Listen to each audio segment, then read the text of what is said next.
बतख चीनी को गिराते गिराते आ रहा था, जिससे इस चींटी के ऊपर ही गिरने लगता है। कौन है बे? चींटी ने टेस्ट करके देखा तो बतख ने अपना दयालुता दिखाते हुए एक चीनी चींटी को दे दिया। नहीं।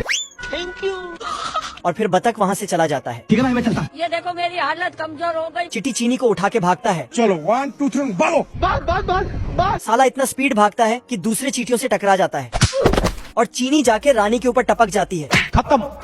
ये आता है और कम्बा। सभी चींटियों ने मिलकर चीनी चुराने का योजना बनाया। एक चींटी आके ढिंढोरा पीटता है कौन है बे? तो सभी चींटियां घर से बाहर निकल के बोलता। इधर बतख सोच रहा था कि हमने एक चींटी को एक चीनी दिया है, लेकिन अगर उसने अपने साथी को भी बुला लिया तो तभी अचानक चींटियों का फौज आने लगता है। सिस्टम पार देंगे। जय दोस्तों। बतख दौड़ के घर के अंदर आता है और अपना फेवरेट मिठाइयाँ चींटियों से बचाता है। फिर दरवाजे के चारों तरफ सेलो टेप लगा के पैक कर देता है। अच्छा। खिड़की में भी सेलो टेप लगाता। जहाँ से भी चींटियाँ अंदर आने चाहता वहाँ पर ये दीवार खड़ा कर देता है। तभी दरवाजे की घंटी बजती है। लेकिन बतख सावधान होके पहले जांच पड़ताल करता है। जब इसको यकीन हो गया कि चींटियां नहीं है, तब जाके दरवाजा खोलता है। लेकिन इसे बस एक चिट्ठी मिलता है। उसको खोल के देखता है, लेकिन उसमें लिखा था बिग सेल। तोबा तोबा तोबा, सारा मूड खराब कर दिया। लेकिन ये लिखावट ही चींटियां था। गजब। ये चिट्ठी ऊपर चढ़ के देखता है कि बतख केक बना रहा है। गाड़ी स्टार्ट कर। तो सब मिलकर बतख का ध्यान दूसरे तरफ किया। फिर सारी चींटियों ने मिलकर केक को उठा के भागने लगा। बस। बतख देखता है। बाप रे। बतख उन सबको रोकता है, परंतु कोई हाथ नहीं आता। रुक जा। नहीं। साला इस चींटी ने लीची को बास्केटबॉल बना दिया। बतख ने देखा कि चींटियों ने गजब का प्लान बना के रखा है, तो बतख ने इस चींटी को पकड़ लिया।